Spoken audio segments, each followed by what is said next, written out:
Forecast first on Color 10 News. Well, kind of a dreary day to start things off, and then it ended up being just gorgeous outside. Sunshine broke out in the afternoon. However, the fog we started with this morning has kind of returned right now for this evening. We've seen it bubble up right now, mostly just to the south of I-44. North of I-44 is being spared of that fog. Temperatures at this hour, 46 degrees. Also in the 50s, about a 10-degree difference right now split between Rolla and northern Arkansas. Mountain Home is at 50 degrees right now. Also, like I talked about, the fog. It's foggy right now, mainly south of I-44. However, it is also foggy well up north of it when you get into Kansas City. 3 miles visibility right now for Clinton. There is a dense fog advisory out for pretty much everybody. That is south of I-44. This started at 6 o'clock. It will go until 10 o'clock tomorrow morning. I think the fog is going to mix out a little bit quicker than how it did tonight. However, it's really not going to be ideal travel conditions. It's going to be foggy, going to be a little bit wet out there. It's going to be warm, though, 48 degrees. Winds, however, are going to be breezy, if not on the windy threshold, especially as we get into tomorrow. Wind gusts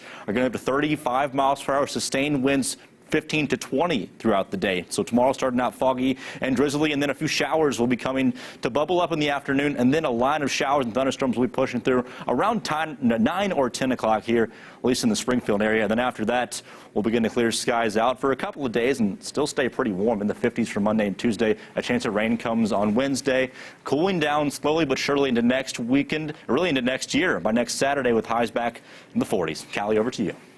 Thanks, Wes. Well, police departments across the country are on alert this weekend after ISIS called for attacks against churches in the U.S.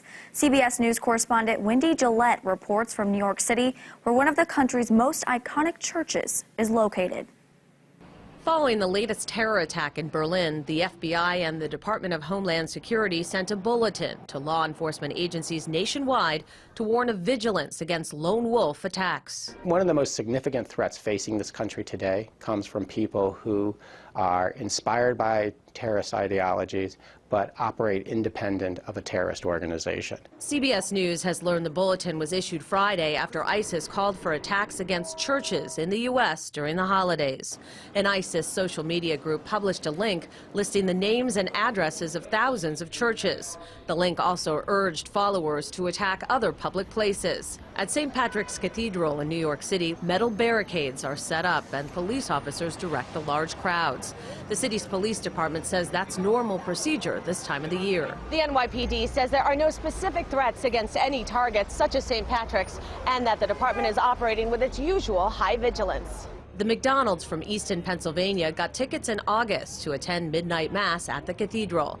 They'll be met by employees checking bags and metal detectors. There isn't a safer place to be, really, in my view, so I'm not concerned at all. Pittsburgh resident Michelle Suaro is also not worried about the threat as she snaps pictures and tours Midtown with her family. Not that there's not that possibility, I just choose not to concern myself with it. The bulletin to law enforcement says historically, ISIS lists like the one naming churches have never resulted in a successful terror attack.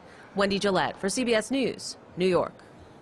One neighborhood is getting a lot of attention this holiday season, all because of a Christmas tree. Check this out. A father and son decided on a unique way to display their Christmas tree this year. The duo cut the top half of their tree off and put it on their roof. Aiden Walters and his dad Scott say they were inspired by National Lampoon's Christmas Vacation. So when they spotted this 20-foot tree, they just had to have it. How neat. Well, that's it for our Saturday night webcast. We hope you'll join us tonight at 9 on the Z and 10 on Color 10. I'm Callie Rainey for Color 10 News, Ozarks First.